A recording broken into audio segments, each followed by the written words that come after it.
Accident pour le japonais Katayama, suivi par Laurent-Frédéric Bollet. Et puis en exclusivité dans Stade 2, un arbitre français révèle Image, un masque de fer sur le terrain de Bègle. Sébastien Paya, le masque bleu de Brive. Mais c'est Bègle qui voit la vie en rose. Miracle à San Diego, à près de 240 km/h, Chip Hanauer et son hydroplane s'envolent dans le ciel californien. Le retour sur l'eau est terrible, le bateau explose.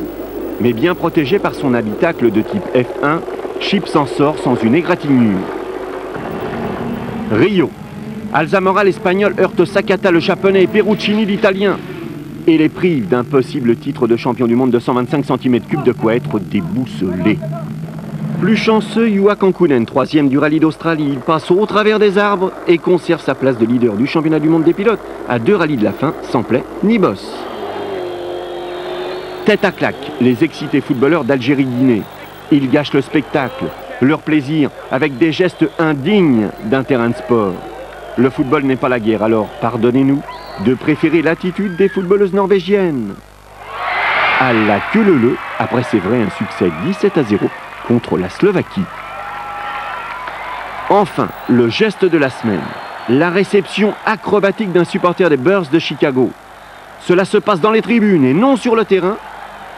Le héros s'appelle Mike Pantazis et grâce à lui, nous revenons bien les pieds sur terre. Mais ça, c'est une image assez fabuleuse. Alors pour ceux qui n'auraient pas suivi les deux précédents Stade 2, Lionel Chamoulot s'occupe de l'information, tout ce qui tombe. Chez 30 ans, c'est le tenant du titre. À droite, Nicolas Vouillos, 19 ans, c'est le grand favori. François est totalement différent de moi puisqu'il est grand, très costaud, très puissant.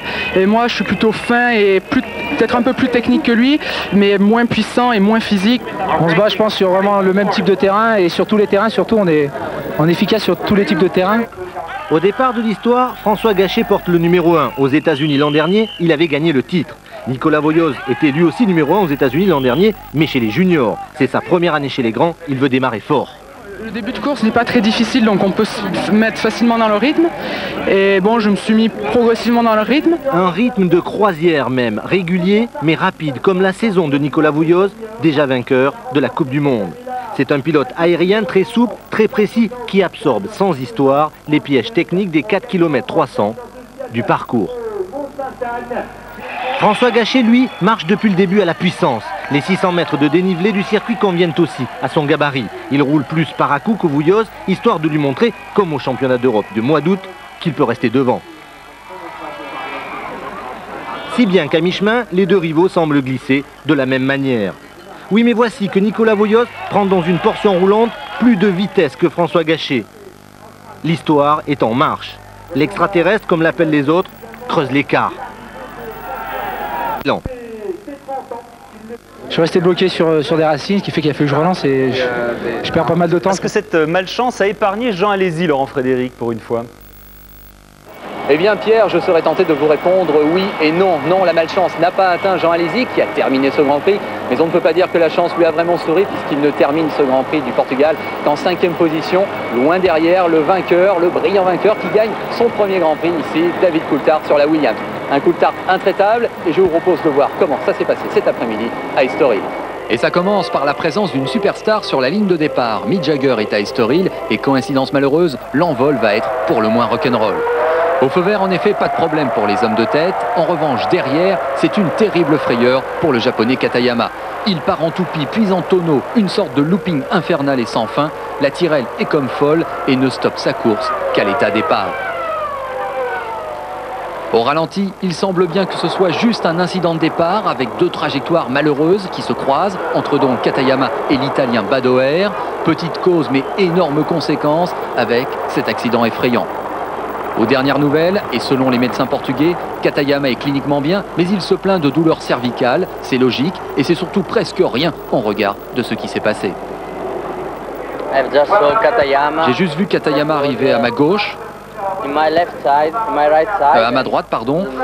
Alors il est passé sur ma voiture, je ne sais pas vraiment comment, nos pneus se sont touchés, je crois.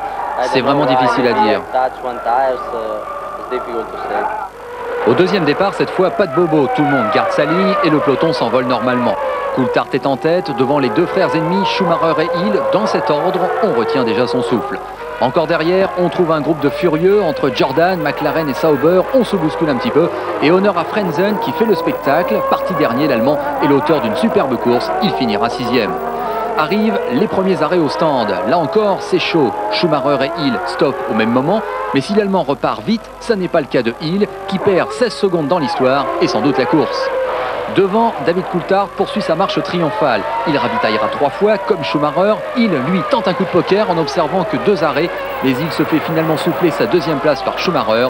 Une passe d'armes serrée, mais cette fois sans accrochage.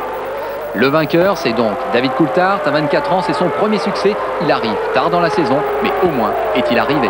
Un pilote très rapide, qui n'a pas eu finalement beaucoup de chance et qui méritait véritablement cette victoire, d'autant plus qu'il a mené sa course de façon magnifique. Beau spectacle et un sans faute, absolu. Coulthard qui prend la 3e place au championnat du monde après avoir signé aujourd'hui un grand chelem, pole, victoire et meilleur tour. Vous savez, c'est un jour spécial pour moi et pour l'écurie. On s'est préparé tout le week-end pour ce résultat.